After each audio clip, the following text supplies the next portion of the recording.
Sneha ready হয়ে এলো। কালো বোরখার সাথে কালো হিজাব পরেছে। মেহরাব স্নেহাকে নিয়ে বেরিয়ে গেল।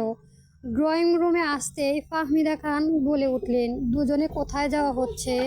মেহরাব বলে, স্নেহা নাকি কি কি কিনতে হবে, তাই সব যাবে। ও আচ্ছা, ঠিক আছে, যাও। মেহরাব স্নেহাকে নিয়ে চলে গেল। আধা ঘন্টা পর মেহরাব অফিসে আসিফের দেওয়া লোকেশন পৌঁছে গেল। আসিফ সেখানে একটা মোড়ে চায়ের দোকানে বসেছিল। মেহরাবের সাথে স্নেহাকে দেখে আসিফ একটু অবাক হলো। মেহরাবকে একটু সাইডে নিয়ে গিয়ে বলল, ভাই, তুই তোর বউকে কেন নিয়ে এসেছিস? ওকে জানিয়েছিস নাকি? জানিয়েছি। কেন রিজেক্ট করেনি? এখন এসব রাখ, আগে ওইখানে নিয়ে চল। তা না হয় নিয়ে গেলাম, তবে সেখানে তোর বউও যাবে না? মানে ওর বাবা দ্বিতীয় বউয়ের সামনে যাবে? যাবে। ঠিক আছে, চল। মেহরাব স্নেহার হাত ধরে আসিফের সাথে হাঁটা দেয়। মেহরাব স্নেহাকে বলে, ওইখানে গিয়ে তুমি নিজের পরিচয় দিবে না, ওখানে একটা পরিচয় যাবে, সেটা আমার ওয়াইফ। স্নেহার মাথা নাড়িয়ে বলে, ঠিক আছে। মেহরাব যেতে যেতে স্নেহার মুখের দিকে তাকালো। স্নেহার চোখ দুটো পানিতে টলমল করছে। মেহরাব থেমে দাঁড়ায়, সাথে স্নেহা। মেহরাব ঠান্ডা গলায় বলে, ওখানে গিয়ে কিন্তু কাঁদবে না, কাঁদলে আমার সব প্ল্যান ভেস্তে যাবে। ঠিক আছে। মেহরাব যেতে যেতে থেমে যায়। আসিফকে ডেকে বলে, এই ভাই, আমরা যদি এখন ওইখানে যাই তাহলে বিরাট ভুল হবে। কি ভুল হবে? এখন দিনের বেলা, এখন ওদের আমরা কোথাও সরাতে পারবো না। আর ওরা যদি চালাকি করে স্নেহার বাবাকে বলে দেয়, তাহলেও তো আমাদের এতদিনের টার্গেট সব শেষ হবে। আসিফ ভাবুক গলায় বলে, সত্যি তো, ভালো কথা বলেছিস, আগে ভাবিনি। মেহরাব আসিফ আর স্নেহার উল্টো হাঁটা দেয়। ঠিক তখনই স্নেহার চোখে কিছু একটা পড়ে। সাথে সাথে মেহরাবকে নিয়ে একটা বিল্ডিংয়ের পেছনে লুকিয়ে পড়ে। সাথে আসিফকেও টান দেয়। মেহরাব বলে, কি হয়েছে? এভাবে দাঁড়ালে কেন? স্নেহা নিচু গলায় বলে, আব্বু আইছে দেখো। মেহরাব উকি দিয়ে সামনে তাকাতেই দেখে সত্যি আফনাফ মির্জা আসছেন।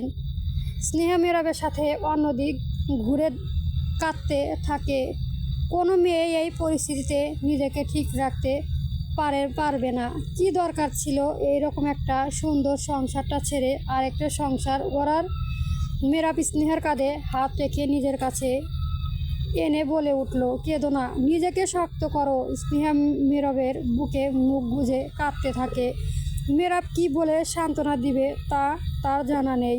আসিফ বলে, ভাবি প্লিজ কাঁদবেন না, এই সময় কেউ ঠিক থাকতে পারবে না, এটাই জানি, কিন্তু আপনাকে শক্ত হয়ে সবটা জানতে হবে।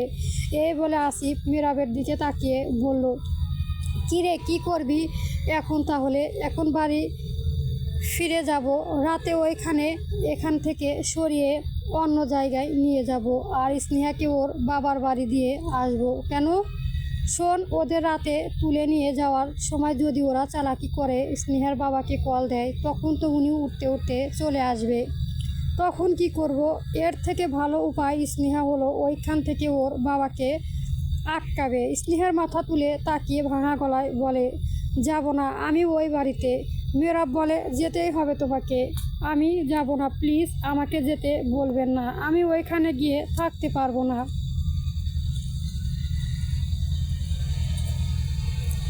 তোমাকে শুধু আজকের রাতটা থাকতে বলছি, সন্ধ্যায় দিয়ে আসবো। শুধু রাতটা কোনোভাবে ম্যানেজ করবে, সকালে গিয়ে আমি আবার নিয়ে আসবো। স্নেহার কথা বাড়ায় না,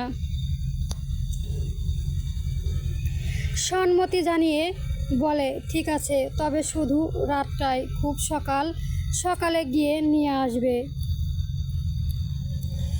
নিয়ে আসবো। মেহরাব আর স্নেহা বাড়ি ফিরে আসে। দুজনে আসার আগে একটু শপিংয়েও গিয়েছিল।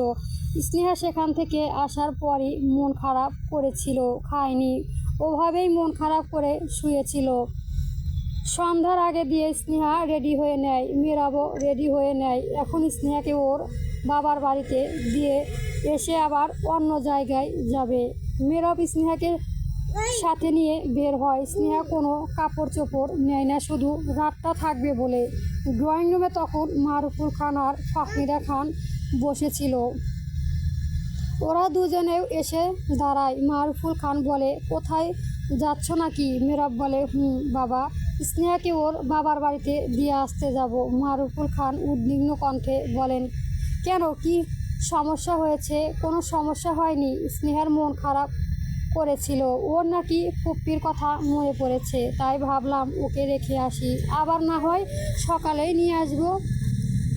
আবার তো কলেজেও যেতে হবে সকালে। মারুফুল খান সম্মতি জানিয়ে বললেন, ঠিক আছে, যাও। মেহরাব চলে যেতেই নিয়ে বলে, বাবা, রাতে ফিরতে অনেক দেরি হবে। কেন, তুমি কি ওই বাড়িতে থাকবে না? না, ওইখানে থেকে আসিফের সাথে একটা জায়গায় যাব।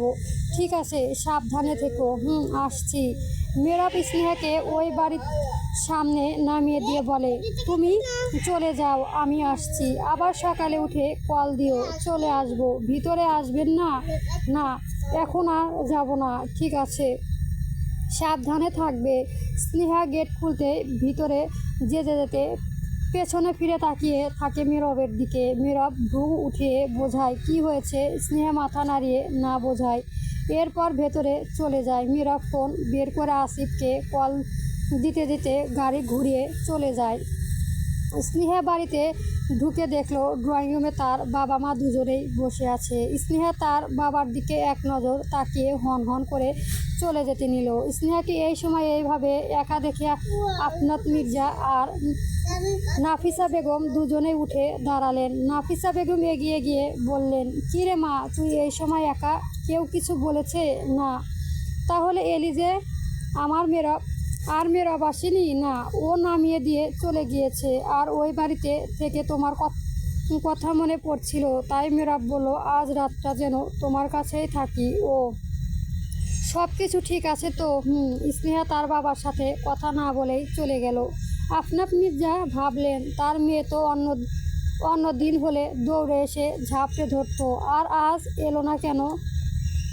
এমন কি কথাও বলল না। আপনার মির্জা বেশ চিন্তিত হয়ে পড়েন।